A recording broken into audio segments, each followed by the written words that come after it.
Fulvio Dal Zio, deve aggiungere qualche cosa? Sì, che Un attimo solo l'Europa... interrompo, leggo un messaggio, poi darò subito la parola. Anche quest'anno, il 1° maggio, avremo 2 milioni di persone che non festeggeranno. Voi parlate contro i gilet gialli, ma mi domando come avete intenzione di risolvere il problema. I nostri nonni hanno dato il sangue per i diritti che oggi ce ne freghiamo altamente. Dopo risponderete a questo. si risponde. Comunque, sì. che l'Europa ci sia la necessità di cambiare la politica sociale, la politica economica, non c'è dubbio. Però è altrettanto vero che dal mio punto di vista e dal punto di vista anche della CGIL, dello SPI, che lo spazio europeo, la dimensione europea è l'unica dimensione possibile oggi, se vuoi essere, come dire, attore protagonista in un mondo globalizzato. I più acerrimi nemici dell'Europa si chiamano Trump e Putin. Perché? Perché Trump mette i dazi doganali? Perché l'unico, diciamo, la dimensione europea, lo spazio europeo, con la forza che ha l'Europa, può essere un protagonista assoluto in uno scenario globale. Certo che questo significa mettere anche in discussione pezzi di sovranità nazionale, che è un tema molto molto delicato. Però attenzione, insomma, questo è l'unico, e non a caso, come hai esordito tu inizialmente, i giovani sono quelli che più sono attratti e non hanno paura, anzi la vedono come un regresso, rinchiudersi un'altra volta dentro gli stati nazionali. Perché la vivono di più sotto certi profili di quel che può offrire? Ma perché anche hanno anche capito che lo spazio europeo è l'unico spazio che ti può dare prospettive, interessi, uno sbocco futuro, insomma. Ecco, ora, se partiamo da questo assunto, poi possiamo ragionare su tutto il resto, perché indubbiamente anche le politiche di austerità che prima accennavamo sono state come dire, alla base di un ridimensionamento del welfare, dei tagli allo Stato sociale, insomma. Non c'è dubbio che l'Italia paga, se vuoi, un prezzo maggiore rispetto ad altri paesi perché abbiamo un debito pubblico superiore, nettamente superiore, costruito negli anni '80, tutta una serie di cose che non vale qui la pena di ripetere. Però è altrettanto vero che se si vuole uscire dalla crisi che stiamo anche noi vivendo, bisogna puntare su una politica di investimenti, deve ripartire il lavoro. Il lavoro deve ritornare centrale nelle politiche nazionali e nelle politiche europee. In tutti questi anni noi invece, soprattutto da un ventennio ormai a questa parte, stiamo conoscendo, come dire, come ha detto giustamente quello spettatore che ha inviato il messaggio, il lavoro è stato penalizzato, è stato polverizzato, ci sono perdite di diritti, i giovani fanno sempre più fatica ad entrare nel mercato del lavoro, ad avere un lavoro stabile e quindi sono anche costretti ad andare all'estero con il risultato che noi magari li istruiamo, gli paghiamo la scuola e poi quando dovrebbero restituire quello che gli è stato dato vanno a restituirlo dalle altre parti e magari li pagano anche in maniera molto più consona rispetto ai loro interessi, ai loro bisogni e alle loro competenze. Quindi ecco, da questo punto di vista, ecco, io ritengo insomma che da una parte l'Europa ci sia, è fondamentale, su questo dobbiamo tenere alta l'attenzione. Io non voglio affiancare a un sovranismo di destra un sovranismo di sinistra, perché altrimenti il rischio è, come sempre, le brutte coppie non funzionano, hanno più appeal le politiche, quelle originali. Noi dobbiamo, credo, anche come organizzazione sindacale, che noi siamo portatori degli interessi sociali dei lavoratori e dei pensionati, noi dobbiamo tenere alto da una parte la dimensione europea, ripeto, come spazio che ci permette di avere una prospettiva futura, perché rinchiudersi all'interno degli stati nazionali non ti porta da nessuna parte, ma nello stesso tempo fare le nostre battaglie per cambiare le politiche sociali europee e quindi anche nazionali.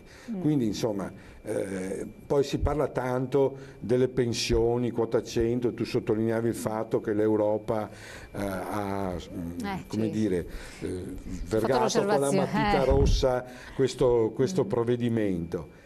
Sì, c'è anche tante vostre istanze, io discorso delle pensioni non ce le fa passare. Insomma, per noi quota 100 è un'ulteriore via d'uscita rispetto alla Fornero, non è una riforma della Fornero. Che ci sia necessità in un paese come l'Italia ogni 20 anni di una riforma strutturale della previdenza, io ne sono pienamente consapevole. Certo. No, invece noi assistiamo a continuamente provvedimenti a spot, e questo ne è un altro, con il risultato che invece di rallentare le persone appena possono scappano perché non c'è certezza, invece il sistema previdenziale deve dare certezza. Ricordo infine che da una parte si fa quota 100 e la sbandiera, eccetera, tutto quello che volete, dall'altra però si tagliano le pensioni ai pensionati.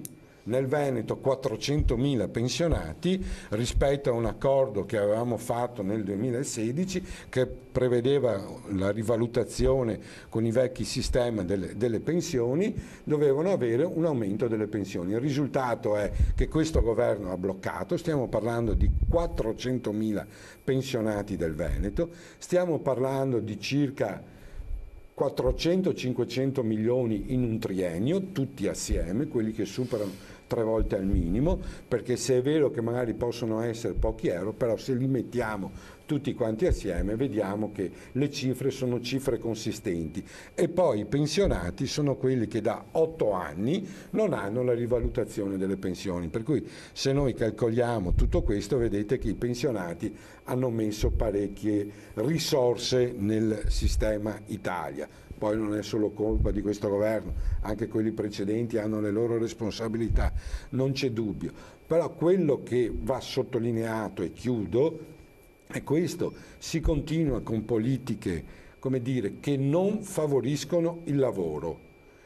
Se si vuole uscire da una situazione di crisi, rilanciare il paese, rilanciare l'occupazione, bisogna partire dal lavoro. Per fare questo bisogna partire dagli investimenti sulle tante grandi, piccole opere che questo paese ha la necessità. Solo questo può, se no altrimenti tra qui a 6 mesi, un anno saremo ancora qui a dirci le stesse cose. Sì, per un attimo che leggo anche questo messaggio. Perdite di diritti, lavoro penalizzato, ma voi e tutti i sindacati dove eravate? Qualche passeggiata in centro la chiamate a manifestare, si sta in piazza finché non cambia. Scusate lo sfogo, ma non se ne può più. Noi abbiamo cercato di fare la nostra parte. Per fare la nostra parte però bisogna trovare delle controparti che abbiano sensibilità e disponibilità. La vita del sindacato e del sindacalismo in questi ultimi anni è stata una vita molto complicata, molto complessa. Quello che noi dobbiamo però registrare è che sono prevalse delle politiche che non erano affini, non erano rispondenti a quelle che erano le aspettative o le iniziative che abbiamo promosso per ottenere dei risultati. C'è stata una lunga fase nella quale al sindacato, per esempio, non gli si è concesso di esercitare il proprio ruolo, che è quello della contrattazione, che è quello della sottoscrizione di accordi, anzi si è tentato con l'uomo solo al comando e del rapporto diretto fra questi e l'elettorato di far fuori tutti quelli che sono i corpi sociali intermedi della società. Per cui è stato uno scontro, come dire, molto violento, molto corposo, che si interroga su quale tipo di strategia, quale tipo di società noi andiamo a ipotizzare. Anche a livello europeo questi fenomeni sono stati tutti presenti, perché quando noi denunciamo che la perdita del potere d'acquisto delle pensioni in Italia, è vero, è stata di oltre il 30% negli ultimi 10 anni, è un tipo di denuncia che io sento fare anche in tutti gli altri paesi. Quando noi denunciamo che in Italia i diritti sono stati, è vero, sottoposti a un grosso ridimensionamento perché il libero mercato è bello ed era quello che doveva vincere, questi processi sono stati anche a livello europeo. Per cui c'è disaffezione nei confronti dell'Europa. Io rilancio però il concetto che noi abbiamo bisogno di più Europa per tentare di gestire i fenomeni. Ora, io voglio evidenziare un aspetto. La politica dell'immigrazione, per come è stata affrontata a livello europeo, non va assolutamente bene, perché l'Europa, in presenza di difficoltà, perché i paesi di Visegrad, in modo particolare l'Ungheria, la Slovacchia fino a ieri, è vero, la Polonia, hanno negato l'accoglienza. Una politica di accoglienza l'Europa non riusciva a farla, era come qui da noi.